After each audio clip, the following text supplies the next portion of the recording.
राजस्थान की सियासत में जब जब शह और मात का खेल चलता है, तब तक बहुत से किस्से ऐसे होते हैं जो कि इतिहास के पन्नों में दर्ज हो जाते हैं। नमस्कार, स्वागत है आप सभी का द फैक्ट इंडिया पर और मैं हूं आपके साथ पूजा जाधव।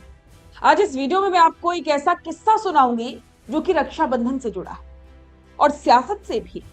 और इस किस्से के अभिनेता हैं अशोक गहलोत। तो चलिए, आज अशोक गहलोत से जुड़ा वो किस्सा हम आपको सुनाने जा रहे हैं।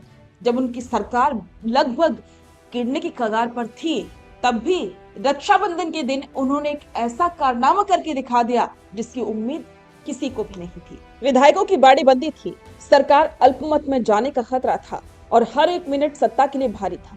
लेकिन उस भयानक सियासी तूफान और 24 घंटे की तगड़ी निगरानी के बीच भी एक मुख्यमंत्री ने अपनी बहन से अपनी कलाई पर राखी बंधवाने के लिए बीच बाड़ेबंदी से उड़ान भरी थी। तारीख थी अगस्त 2020। राजस्थान में सचिन पायलट की बगावत के बाद अशोक गहलोत सरकार पर अस्तित्व का सबसे बड़ा संकट खड़ा हो चुका था। पहले जयपुर के फेयरमाउंट होटल और फिर वहां से चार्टर्ड प्लेनों में भरकर के 100 से अधिक विधायकों को सरहदी जिले जैसलमेर के सूर्यगढ़ होटल में शिफ्ट कर दिया गया। माहौल इतना तनावपूर्ण था कि किसी भी विधायक को बाहर जाने की इजाजत तक नहीं थी। मोबाइल नेटवर्क और सुरक्षा घेरा ऐसा था कि परिंदा भी पर न मार सके। विधानसभा का विशेष सत्र 14 अगस्त को बुलाया गया था और विश्वास मत हासिल करने की रणनीति पर दिन रात मंथन चल रहा था। हर कोई ये मानकर के चल रहा था कि जब तक फ्लोर टेस्ट पास नहीं हो जाता, तब तक मुख्यमंत्री अशोक गहलोत एक पल के लिए भी जैसलमेर की बाड़ेबंदी कमान नहीं छोड़ेंगे। तभी तारीख आई 3 अगस्त 2020, यानी कि रक्षाबंधन का दिन। पूरे राजस्थान के सियासी पंडित और दिल्ली में बैठे आलाकमान की नजरें जैसलमेर की होटल पर टिकी थी। लेकिन उसी सुबह अशोक गहलोत ने अपनी टीम को एक अप्रत्याशित निर्देश दिया। उन्होंने कहा कि चाहे सरकार पर कितना भी बड़ा संकट क्यों ना, मैं पिछले कई दशकों की अपनी परंपरा नहीं तोड़ सकता। गहलोत ने जैसलमेर के होटल से सीधे जैसलमेर एयरपोर्ट का रुख किया और विशेष विमान से जोधपुर के लिए उड़ान भरी। जोधपुर के मंडोर इलाके में रहने वाले उनकी बड़ी बहन विमला देवी, जो उनसे उम्र में काफी बड़ी थी, उनका इंतजार कर रही थी। गहलोत सीधे अपनी बहन के घर पहुंचे, जमीन पर बैठकर के सिर झुकाया और अपनी कलाई पर राखी बंधवाई। बहन ने अपने भाई के सिर पर हाथ रखकर के आशीर्वाद दिया और मुंह मीठा कराया। लगभग 1-2 घंटे अपनी बहन और परिवार के साथ बिताने के बाद गहलोत उसी दिन तुरंत वापस लौटे और दोबारा विधायकों की कमान संभाल ली। इस किस्से का एक बहुत बड़ा सियासी और मनोवैज्ञानिक पहलू भी है। राजस्थान के राजनीतिक गलियारों में ये बात मशहूर थी कि अशोक गहलोत जीवन में कोई भी बड़ा चुनाव लड़ने जाए, नामांकन दाखिल करने से पहले या फिर हर साल रक्षाबंधन और भाई दूज पर वे अपनी बहन विमला देवी के पांव छूकर के आशीर्वाद जरूर लेते थे।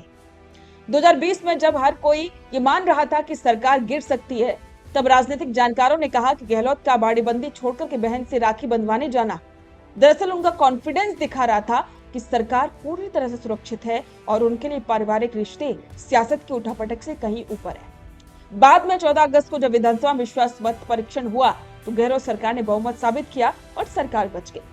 राजस्थान की माटी की खूबसूरती रही है कि चाहे रानी कर्णावती द्वारा हुमायूं को भेजी गई ऐतिहासिक राखी हो या फिर आधुनिक दौर के सियासी संकट के बीच बाड़ेबंदी से निकलकर के बहन के घर पहुंचने वाले राजनेता, जहाँ रिश्ते और परंपरा हमेशा राजनीति की बिसात से कहीं ज्यादा ऊपर रही।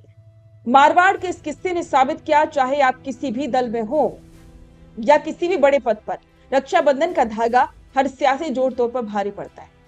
तो अशोक गहलोत ने बात बिल्कुल साफ कर दी और साबित भी कर दिया कि बहन भाई का रिश्ता किस भी बड़े राजनीतिक संकट से ज्यादा बड़ा होता है। और अगर रिश्ते मजबूत हो, जिनमें सच्चाई हो, तो रिश्ते बड़े से बड़े संकट को भी टाल सके। तो आप सभी को द फैक्ट इंडिया की तरफ से रक्षाबंधन की हार्दिक शुभकामनाएं। और ऐसे ही सियासी और इंटरेस्टिंग किस्सों को जानने के लिए द फैक्ट इंडिया को सब्सक्राइब करें। सुनो सुनो सुनो भैया, विधायक को तो जानते होंगे, सांसद को तो जानते होंगे, मंत्री संतरी मुख्यमंत्री, लेकिन अब समय आ गया है पार्षद की बात करने का।